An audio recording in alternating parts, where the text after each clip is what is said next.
L'armée arabe syrienne fait échec à une tentative d'infiltration de terroristes depuis la Turquie.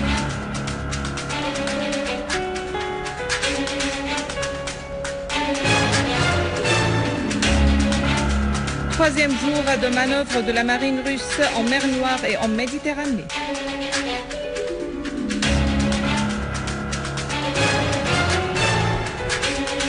Le sit-in de Beit el-Karama fait face à la confiscation israélienne des terres palestiniennes.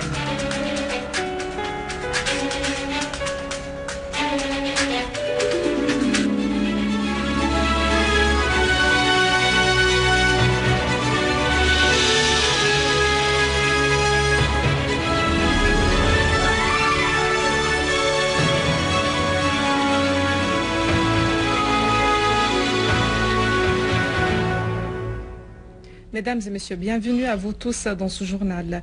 La région sud de la Syrie a connu une importante coupure d'électricité la nuit dernière. Cette panne a été due à un acte de sabotage terroriste qui a visé une des principales lignes de haute tension. Le ministre de l'électricité, Imad Khamis, a affirmé que les équipes techniques sont immédiatement intervenues pour réparer la ligne en question. Le courant électrique a commencé à être rétabli selon les secteurs progressivement à partir de 8h30 ce matin.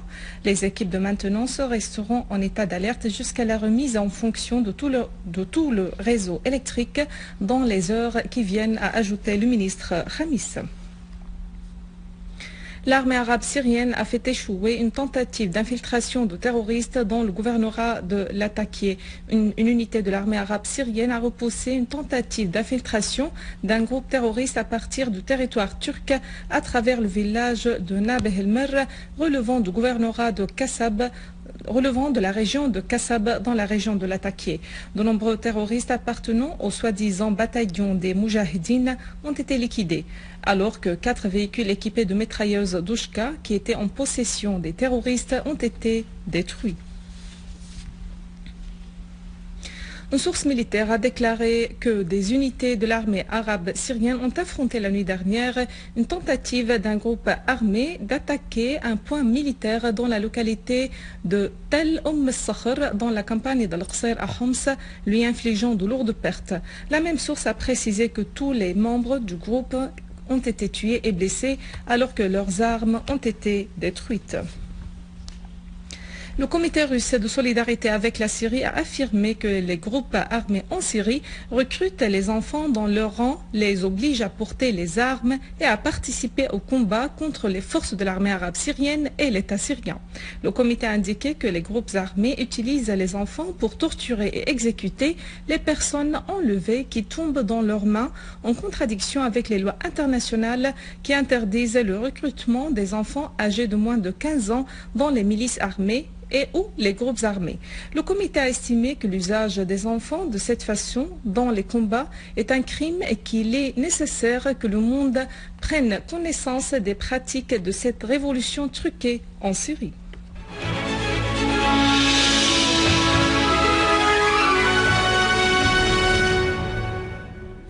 La marine russe poursuit ses manœuvres en mer Noire et en Méditerranée. Le ministère russe de la Défense a indiqué que 20 navires soutenus par des bâtiments de ravitaillement participent aux plus grandes manœuvres maritimes au cours des dernières décennies. Un porte-parole du ministère russe de la Défense a indiqué que les manœuvres ont pour objectif de tester l'efficacité de la riposte de la marine russe vis-à-vis des missions qui lui seraient assignées dans les mers loin des territoires russes.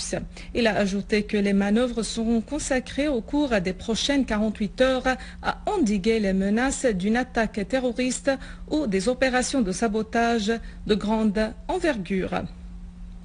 Les forces d'occupation israéliennes poursuivent leur confiscation de nouvelles terres palestiniennes soutenues par un mutisme arabe et islamique incompréhensible et par la complicité de la communauté internationale. Les Palestiniens ont organisé récemment un sit-in permanent près de Jérusalem sous le nom de Beit el-Karama pour empêcher la confiscation de 50 hectares de terres palestiniennes. Les forces d'occupation israéliennes menacent les participants au sit-in de les arrêter et de démanteler les tentes qu'ils ont dressées sur le territoire que les autorités d'occupation israéliennes entendent de le transformer en une zone militaire.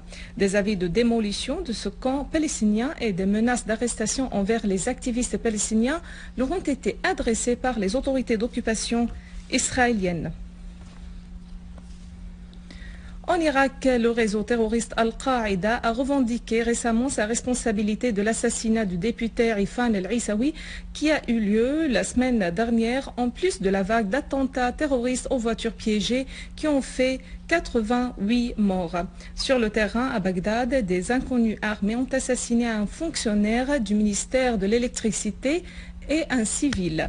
Au gouvernorat de Mossoul et Ninive, un soldat irakien a été tué et un autre blessé dans l'explosion de 2 mines lors du passage de leur véhicule. À Ninive de même, 10 suspects dans des crimes terroristes ont été arrêtés.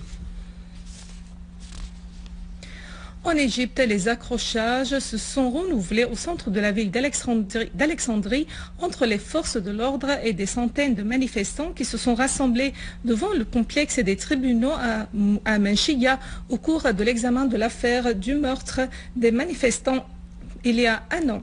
Les manifestants ont scandé des slogans contre la justice égyptienne appelant à son assainissement.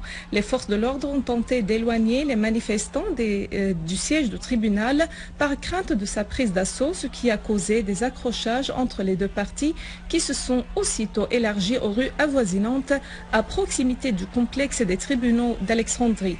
La police égyptienne a procédé à des arrestations et lancé des gaz lacrymogènes contre les manifestants.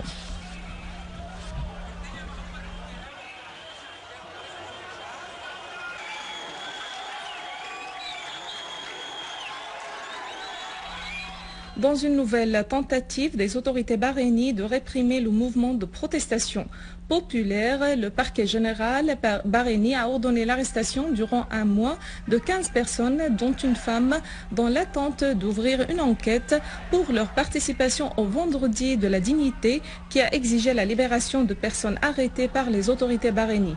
Le vendredi de la dignité intervient en réponse à l'appel lancé par la coalition des jeunes du 14 février opposant au régime au Bahreïn. Au Yémen, 10 terroristes de la nébuleuse Al-Qaïda ont été tués à la suite de l'explosion de charges explosives dans le domicile d'un des membres de l'organisation dans la localité de Mansé, au sud de la capitale Sanaa. Selon des sources yéménites, la maison qui était consacrée à la fabrication d'explosifs et de charges explosives a été intégralement détruite et de nombreux chefs de l'organisation terroriste ont été tués sur le coup, dont des éléments de nationalité étrangère. Le vice-président du Venezuela, Nicolás Maduro, a déclaré que le président Hugo Chavez récupère sa force et qu'il entamera une nouvelle phase de traitement. Selon Maduro, la santé du président Chavez s'améliore à la suite de l'inflammation pulmonaire dont il a souffert après l'opération réussie qu'il a subie pour le traitement du cancer à Cuba, ajoutant que les indices vitaux et le fonctionnement de ses membres se stabilisent et qu'il est conscient et récupère ses forces en préparation à la phase suivante du traitement.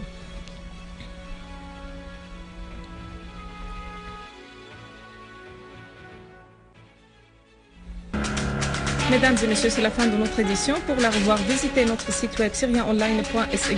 Merci à vous. Au revoir.